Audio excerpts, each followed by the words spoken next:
Assalamualaikum warahmatullahi wabarakatuh. Alhamdulillah, summa alhamdulillah, wassalatu wassalamu ala ashrafil anbiya'i wal mursalin wa ala alihi wa sahbihi wa man tabi'ahum bi ihsanin ila yaumiddin. Alhamdulillah, kita harapkan tuan-tuan semua ceria dan kita masih lagi berada di dalam hari ini merupakan hari Tasyrik, iaitu hari yang dibolehkan untuk kita melaksanakan ibadah korban, kerana ibadah korban ini boleh dilakukan pada hari nahar, yakni hari semalam, iaitu 10 Zulhijjah, 11, 12 dan 13. Dan diminta kepada kita semua yang mempunyai lebihan rezeki supaya kita dapat tunaikan ibadah korban ini, kerana kita sedar bahawa satu tahun ada 4 hari saja dalam Allah Subhanahu Wa Taala anugerahkan kepada kita. Itu dalam masa setahun itu ada 4 hari untuk kita ini menjadi orang yang melaksanakan ibadah korban. Dan kita berkorban ni bukan berarti untuk kita nak makan daging fresh ataupun daging yang baru, sebab selalu kita nak makan, kita katakan daging frozen, daging lama, ataupun tidak begitu. Bukan nawaitu tu kita betulkan.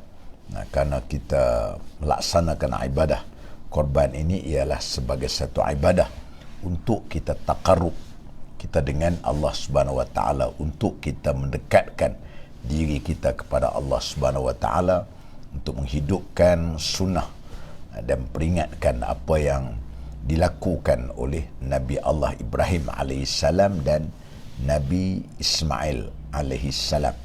Maka kita pun melaksanakan ibadah korban ini. Ianya juga dilakukan oleh Nabi kita Muhammad sallallahu alaihi wasallam.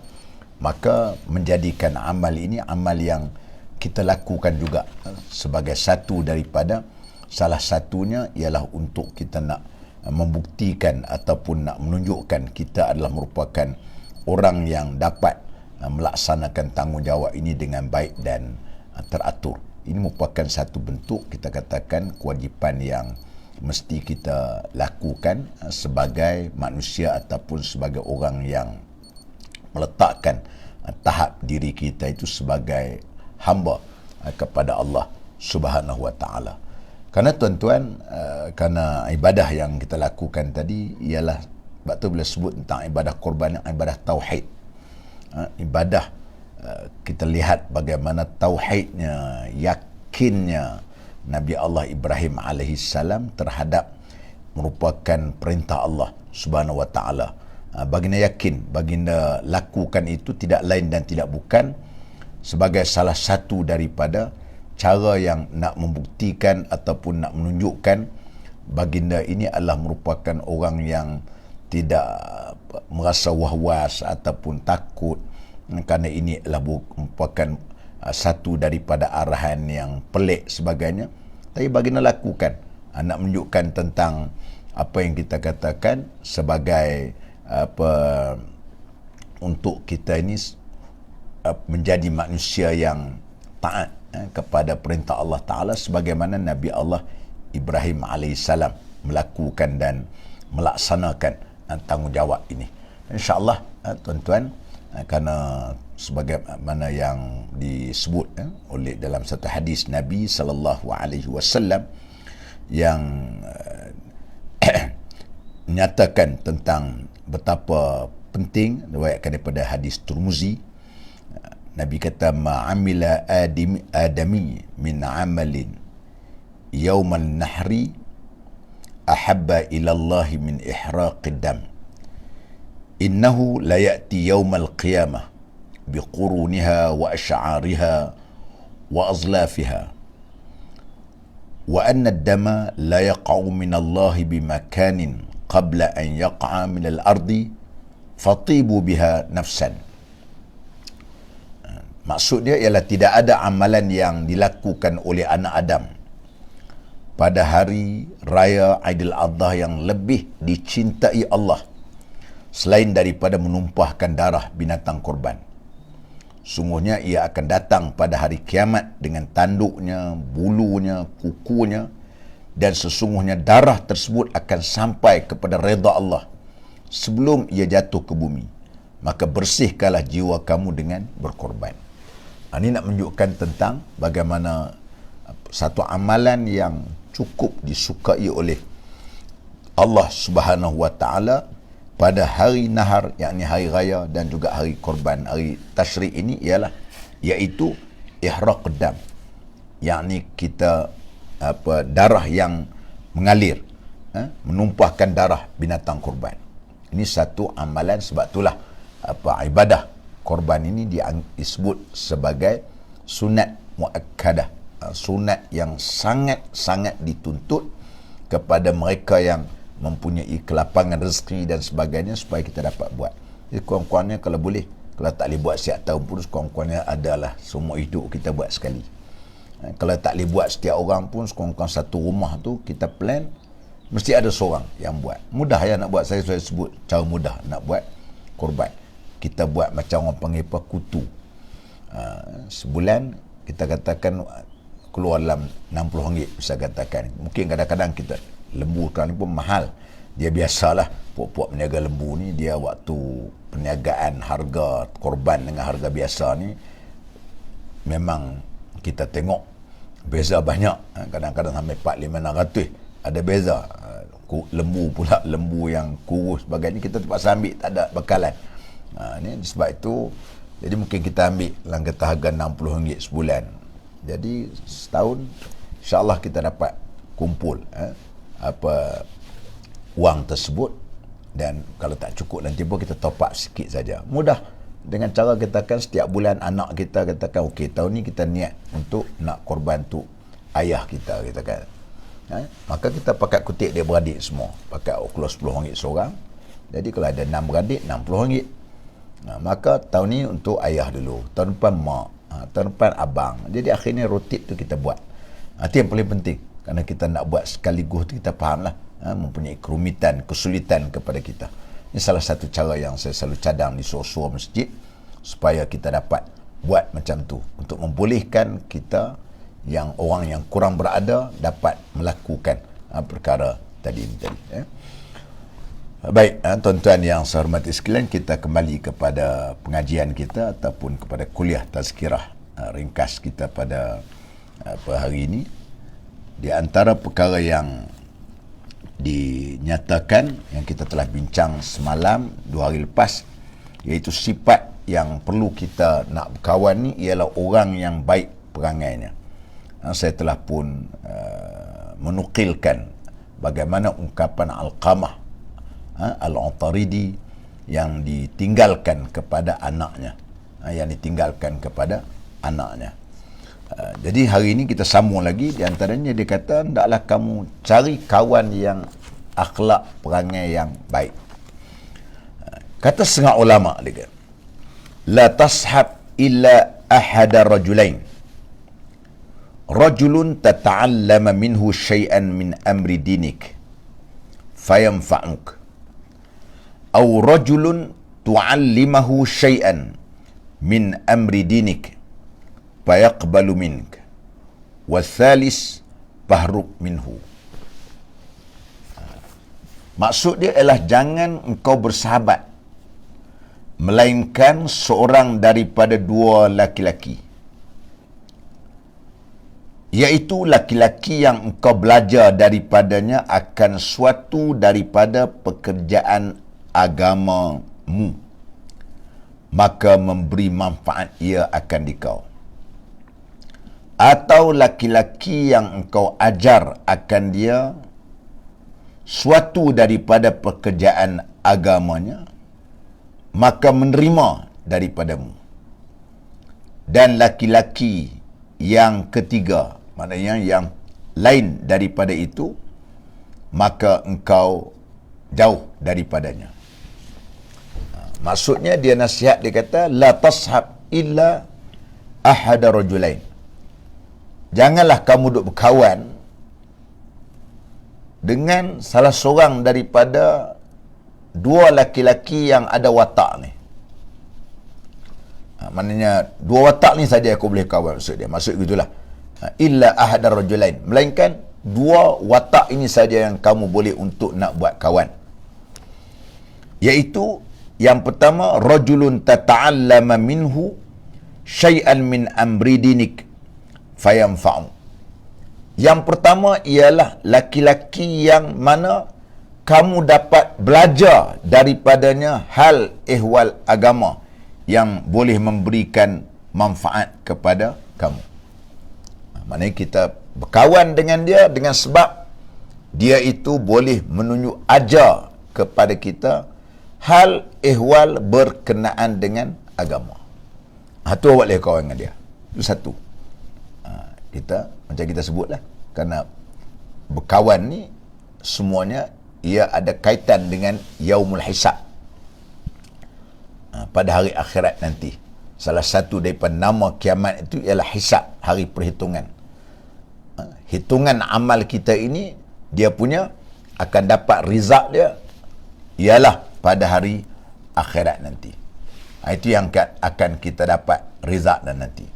Oleh itu dia kata kamu berkawan dengan seorang tu tadi sebab kamu berkawan dengan dia, dia boleh memberikan kepada kamu iaitu manfaat kepada agama. Dia ajar agama lah.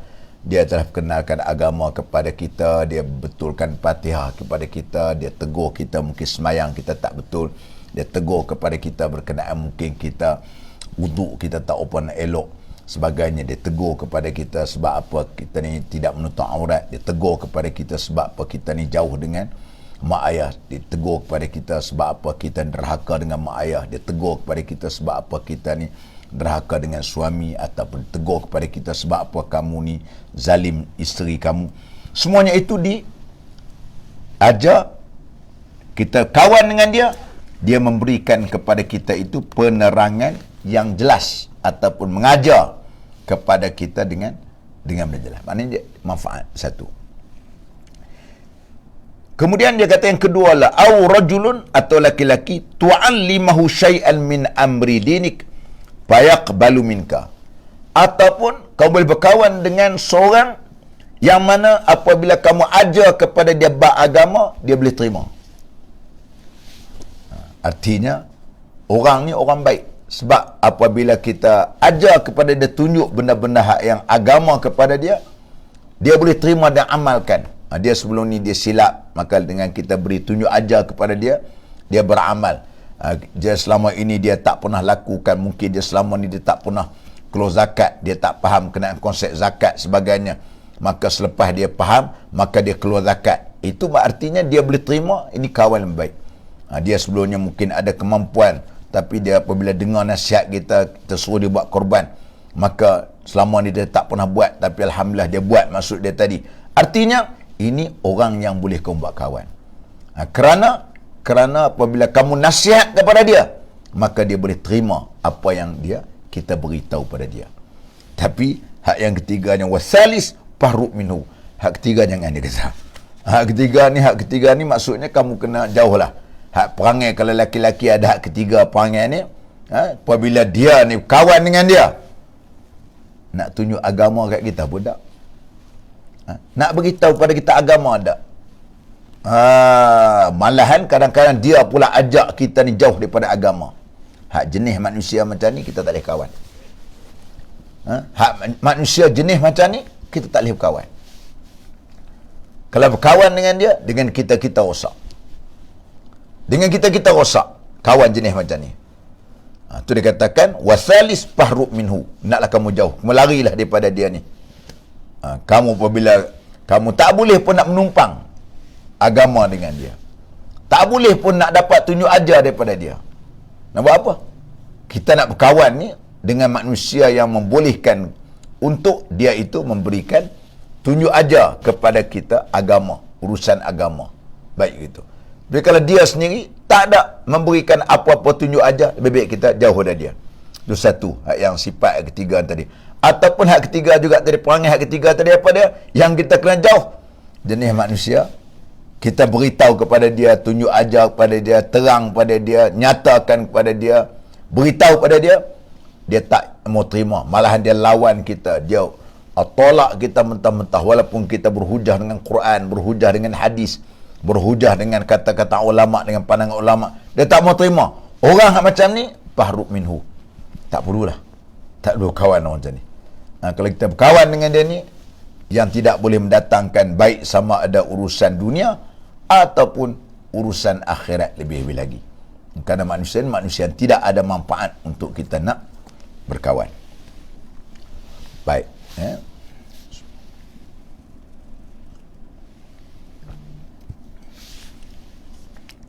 Kata Al-Junaid Al-Baghdadi.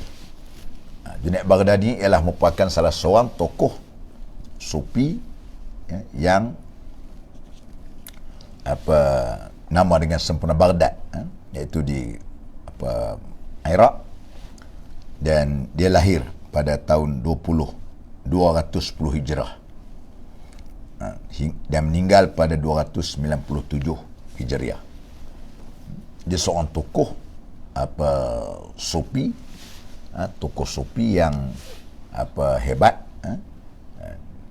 Maka dia menyebut, dia kata, li'an yashabani fasiq hasanul khuluq ahabbu ilayya min an yashabani qari sayyul khuluq. Masya Allah. Kata dia bahawasanya bersahabat akan daku, orang yang fasik, yang baik perangainya itu, terlebih kasih kepada aku daripada bersahabat akan daku orang yang qari. Yang ni orang yang qari ni maksud dia orang yang baca Quran, alim Quran, yang jahat perangainya. Ni nak buat satu orang panggil sebagai satu analogi yang cukup hebat, yang dikemukakan oleh Al-Junaid Al-Baghdadi. Li'an yashabani fasik. Mudah nak bahasa fahamnya. Kita katakan, aku berkawan dengan orang yang fasik tetapi hasanul khuluq, tapi baik perangainya. Fasik. Tapi tak sepatutlah berlaku orang fasik. Fasik mana tak semayang, tak ada fasiknya. Fasiknya orang tak tutup aurat, tu fasik dia. Fasiknya orang mengekalkan dosa kecil, tu fasiknya. Jadi itu ialah fasik, kita katakan. Dia fasik. Li'an yashabani fasik. Berkawan dengan orang yang fasik, tapi akhlaknya baik. Ahabbu ilayya min an yashabani qari sayyul khuluq. Sayyul khuluq, lebih baik daripada aku berkawan dengan qari. Dengan qari, orang yang baca Quran tetapi buruk perangainya. Ataupun lah arti kata lain, tak kiralah qari ke siapa ke, manusia biasa ke, manusia alim ke sebagainya, dia itu hebat, alim kita katakan, ataupun dia tidak fasik tapi buruk perangainya. Buruk perangainya tu akhlak tak baiklah. Semayang juga, tipu juga, semayang juga, berjudi, main juga, semayang juga, kan? Tapi orang kata mayang juga, tapi kita tengok dia tu orang yang tidak baik ataupun tidak mempunyai akhlak yang baik. Ini kita tidak mau berlaku macam tu. Kalau ada macam tu, kata Junaid Baghdadi, lebih baik aku suka dengan orang yang fasik tetapi akhlaknya baik. Ni kadang-kadang memang kita dijumpa apalah masyarakat kita ada manusia macam ni. Baik kan? Tapi Masya Allah, dengan manusianya baik sebagai, tapi tak kenalah sisi sudut agama, tak kena. Sudut agama dia mesti hablum minallah wa hablum minan nas. Macam saya sebut semalam, kita cerita sebut sebelum ni, bagaimana ada orang perempuan yang siangnya berpuasa, malamnya dia tahajud, tapi malangnya dia menyakit hati jiran. Nabi kata wahya finnar, dia masuklah neraka walaupun dia baik dengan Allah. Yang ni pun kita nak supaya dua-duanya sekali. Tak boleh kita katakan apa baik dengan Tuhan tapi dengan Allah tapi rosak dengan makhluk, tak boleh. Ataupun baik dengan makhluk, rajin tolong orang sebagainya, baik dengan makhluk tapi buruk dengan Allah Ta'ala, tak solat sebagainya, itu dia anggap sebagai buruk kan, dia anggap sebagai yang buruk. Ini tak boleh juga.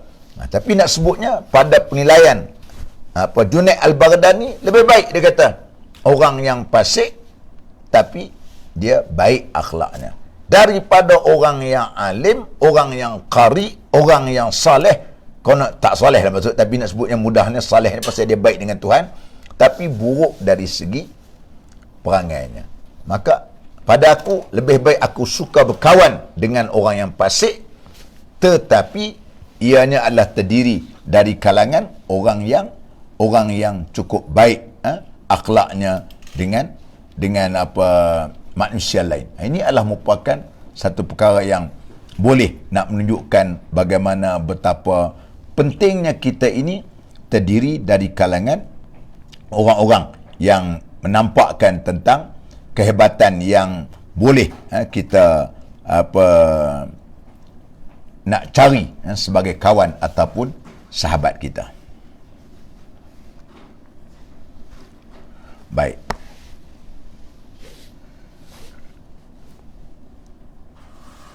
Dan kata Sahil bin Abdullah rahimahullahu ta'ala, ijtanib suhbata thalathatin min asnafin nas, al-jababirah al-ghafilin wal-qurra'a al-mudahinin wal-mutasawwifah al-jahilin. Jauhi olehmu akan sahabat, akan tiga bagi daripada manusia. Pertama, orang yang gagah, yang lalai akan Allah Ta'ala. Yang kedua, orang yang qari, tetapi qari yang riak, hendak puji daripada manusia. Dan ketiga, orang yang mutasawwif, yang jahil akan ilmu syariat. Nama tak ada ilmu. Kata dia, kenalah kamu jauh berkawan dengan tiga golongan ini. Salah satu min asnafin nas. Kamu jangan berkawan dengan orang macam ni, dia kata. Yang pertama, al-jababirah al-ghafilin. Yang pertama ialah orang yang gagah. Ada orang berkuasa. Orang berkuasa ni tak kisahlah dia sebagai pemimpin yang berkuasa ke ataupun dekat pejabat ke, mana dia ada kuasa. Bagian tadi, ini adalah merupakan orang yang jababirah al-ghafilin. Dia kuat, dia gagah, tapi dia merupakan orang yang ghaflah, orang yang lalai dengan Allah Subhanahu wa taala. Orang yang lalai dengan Allah Subhanahu wa taala itu adalah orang yang kamu kena jauh dengan dia. Kamu kena jauh orang manusia macam ni. Pasal manusia ni manusia yang boleh menarik kita pula menjadi ghaflah, jadi lalai, jahat macam dia pula. Macam kita dah bincang dulu, apabila kita berkawan lama-lama dengan dia, mungkin tabiat yang ada kepada dia itu akan lekat kepada kita. Itu satu. Yang kedua ialah wal qurra'a al mudahinin, iaitu qari yang menunjuk-nunjuk, yang riak kepada orang untuk nak mendapat pujian dengan orang. Dia sebut tentang qari. Sebenarnya ialah nak bagi tahu siapa-siapa dia pun, kalau dia tu tujuan untuk orang jenis riak ni, maka kamu tak boleh berkawan dengan dia. Kamu tak boleh kawan dengan dia. Artinya ialah orang yang macam ni, orang yang boleh merosakkan kita sebagai manusia ni akan rosak kerana termakan, ataupun kita menjadi manusia yang jauh lalai dengan perintah Allah Subhanahu wa taala dengan sebab kita berkawan dengan orang yang seperti begini. Tak boleh. Kita tak boleh berkawan dengan orang itu kerana ianya akan mendatangkan satu perkara yang tidak baik kalau kita berkawan dengan dia. Yang ketiganya dia suruh kita elak berkawan, dia kata wal mutasawwifah al jahilin, iaitu ahli tasawuf yang jahil. Bahaya. Pasal apa? Kita berkawan dengan, bagus, tasawuf ni orang abid, dekat dengan Tuhan. Dia nak bersihkan diri dia, tazkiyatun nafs, bersih diri dia, bagus. Tapi malangnya dia jahil. Sebab itulah Imam Malik pernah sebut, dia kata man tasawwafa fala tafaqqaha faqad tazandaqa. Man tafaqqaha fala tasawwafa faqad tafassaqa. Imam Malik kata siapa yang ada tasawuf tetapi tidak ada fiqh, dia boleh menjadi zindik. Zindik ini jadi kafir lah. Dan siapa pula yang ada fiqh tetapi tasawuf tak ada, dia fasik. Pasal apa kata gitu pula? Dia betul lah tu. Apabila orang itu ada tasawuf, fiqh tak ada, kadang-kadang dia ni menghalalkan benda yang Allah Ta'ala haramkan. Sebab itu kalau kita tengok orang-orang yang alim dalam bidang-bidang ilmu ni, insya-Allah dia masuk tasawuf, dia tidak menjadi orang yang masuk tarikat sebagai tak meleweng, sebab dia ada ilmu. Kalau kita tengok dalam contoh dia macam keluarga bekas Mufti Negeri Sembilan, mereka tu ada kumpulan, keluarga mereka tu ada kumpulan tarikat. Kita tak pernah dengar benda-benda meleweng. Sebab mereka itu ialah merupakan orang-orang yang alim. Mereka tu alim. Dia tak timbul lah soal benda hak mengarut-mengarut ni. Hak yang kadang-kadang apabila tasawuf ni pula tak ada ilmu ni bahaya, fiqh tak ada bahaya. Dia menghalalkan benda yang haram pada. Misal kita katakan mengarut ni bukan semua ya. Saya bukanlah anti. Apa tu kalau orang tanya saya, macam mana ustaz saya nak masuk tarikat, saya kata boleh masuk, tapi biarlah kita rasa ada dulu backup dengan ilmu syariat dulu. Kita bimbang takut nanti tak sampai hak apa yang kita nak. Kadang-kadang pengajian mereka pengajian yang memang kalau kita tidak boleh untuk nak memahami benda tu, mungkin kita takut ianya akan tergelincir. Sebab tu ada yang kadang-kadang boleh jahil, timbul kumpulan tarikat ni, dia meratik, laki-laki perempuan pergi meratik dengan pak syekh dia dalam bilik. Perempuan, hak laki-laki duduk luar. Ini apa dia benda? Ni artinya dia menghalalkan benda yang haram. Mana boleh begitu orang perempuan dengan laki-laki duduk situ, kan? Ataupun kadang-kadang dia boleh pula aurat laki-laki, orang perempuan boleh bersalam dengan pak syekh dia, syekh tarikat dia. Kononnya dia tak apa, dia tarah syekh tarikat sebagai, itu pun tak boleh. Itu sudah bertindak meluar daripada batasan-batasan yang diajar oleh agama, kan? Agama.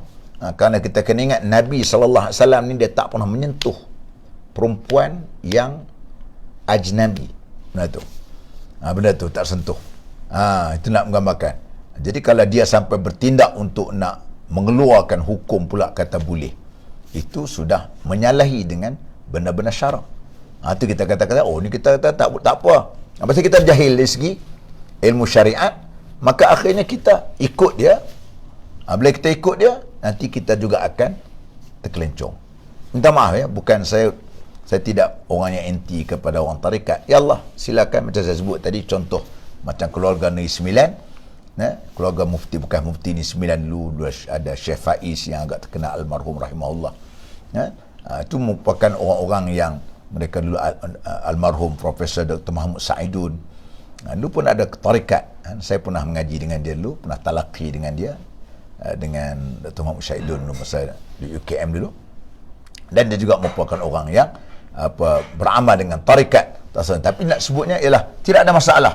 Kita katakan apa yang kita sebut sebagai mereka yang meletakkan tahap dan diri mereka itu di atas landasan agama tidak ada masalah. Ya, tapi kalau kita wal mutasawwifah al-jahilin, tasawwuf jahilin. Dan saya pernah dengar ada seorang orang kata dia tu apa nama Pak Syekh tarikat at-tasawuf. Dia kata bila kita nak niat semayang jenazah ni, kita tak boleh sebut apa usalli ala hazal mayyit. Ni saya dengar sendiri tu. Dia kata apa? Dia kata kalau kita kata mayat, seolah-olah kita semayang ni bangkai. Dia kata manusia ni bangkai. Mana boleh semayang atas bangkai? Nampak pembawaan dia bawa. Sebab tu saya tengok anak-anak murid dia tu pelik-pelik sikit tengok. Ni punca dia pasal itulah. Patutnya kata usalli ala hadzal insan. Kita sembahyang atas manusia. Jadi itu yang kadang-kadang punca daripada orang-orang yang dia tidak faham benda macam tu. Tak betul. Kalau dia tak faham, kadang-kadang bila orang masuk tarikat ni, dia makin kuat berjuang. Makin kuat untuk nak melawan benda-benda yang benda-benda mungkar. Bukan apabila kita masuk tarikat tasawuf, kita jadi lembek, kita jadi tak ada alert langsung, tak ada sensitif langsung. Itu tak betul. Kalau kita tengok, memang banyak di kalangan tokoh-tokoh seperti mana kita tengok pejuang Syekh Omar Mukhtar yang melawan di Itali dulu, terdiri daripada orang-orang tarikat sebagainya. Tapi kita lihat mereka itu adalah merupakan orang yang berjuang. Itu yang katakan tarikat haraki. Tarikat haraki yang bersifat bukan saja sebagai seorang yang ruhban bil-lail, malam-malamnya mereka itu menjadi rahib dekat dengan Tuhan, dan siangnya menjadi wapursan bin nahar, dan siang hari mereka itu berjuang. Itu dimaksudkan dengan begitu. Jadi tak apalah, itu saya nak sebutnya ialah berkenaan dengan tak boleh kita berkawan orang yang tasawuf tapi mereka itu orang yang jahil. Jadi saya rasa saya berhenti setakat itu dulu. InsyaAllah kita sambung lagi pada besok pagi insyaAllah, dan kita hadiahkan Al-Fatihah kepada ibu dan ayah kita terutamanya, dan saudara mara kita yang masih hidup, bapa kita yang masih hidup. Semoga dengan Fatihah yang kita hadiahkan ini dapat membahagiakan mereka di alam barzah. Al-Fatihah. A'udzubillahi minasyaitonirrajim. Bismillahirrahmanirrahim. Alhamdulillahi rabbil alamin, arrahmanir rahim, maliki yaumiddin. Iyyaka na'budu wa iyyaka nasta'in. Ihdinas siratal mustaqim. Siratal ladzina an'amta 'alaihim ghairil maghdubi 'alaihim waladdallin. A'udzu billahi minasyaitonir rajim. Bismillahirrahmanirrahim. Alhamdulillahi rabbil alamin. Wassalatu wassalamu ala asyrafil anbiya'i wal mursalin wa ala alihi wa sahbihi ajma'in. Ya Allah, ya Tuhan kami, ampunlah dosa ibu bapa kami, ya Allah. Ampun dosa ibu bapa kami, lahara kami daripada kecil hingga dewasa, ya Allah. Jadikanlah kubur ibu bapa kami daripada taman-taman syurga, ya Allah. Jangan jadikan kubur ibu bapa kami daripada lubang neraka, ya Allah. Ya Allah, ya Tuhan kami, Kau jadikanlah kami dari kalangan hamba-hamba-Mu yang sentiasa tunduk patuh kepada perintah-Mu, ya Allah. Ya Allah, ya Tuhan kami, terimakanlah amal ibadah korban yang kami lakukan untuk-Mu, ya Allah. Semoga ia menjadi penyaksian pada hari akhirat nanti, ya Allah. Ya Allah, semoga darah yang mengalir itu akan menjadi saksi terhadap diri kami pada hari akhirat nanti, ya Allah. Ya Allah, Kau berikanlah kemenangan kepada saudara-saudara kami di Palestin untuk memperjuangkan bumi Aqsa bagi melawan tentera-tentera Zionis Yahudi laknatullah, ya Allah. Ya Allah, ya Tuhan kami, Kau berikanlah kepahaman agama yang sebenar kepada saudara-saudara kami sebagaimana Nabi-Mu ajar, ya Allah. Ya Allah, ya Tuhan kami, Kau jagalah wabak COVID yang berlaku terhadap diri kami, masyarakat kami, anak menantu kami, jiran tetangga kami, ya Allah. Allahumma inna na'udzubika minal baras wal junun wal juzam min sayil asqam. Bismillahillazi la yadurru ma'asmihi syai'un fil ardi wala fis sama' wa huwa as-sami'ul alim. Bismillahillazi la yadurru ma'asmihi syai'un fil ardi wala fis sama' wa huwa as-sami'ul alim. Bismillahillazi la yadurru ma'asmihi syai'un fil ardi wala fis sama' wa huwa as-sami'ul alim. Wa sallallahu ala sayyidina Muhammadin wa ala alihi wa sahbihi ajma'in. Walhamdulillahi rabbil alamin. Taqabbalallahu minkum. InsyaAllah kita bertemu lagi pada besok pagi.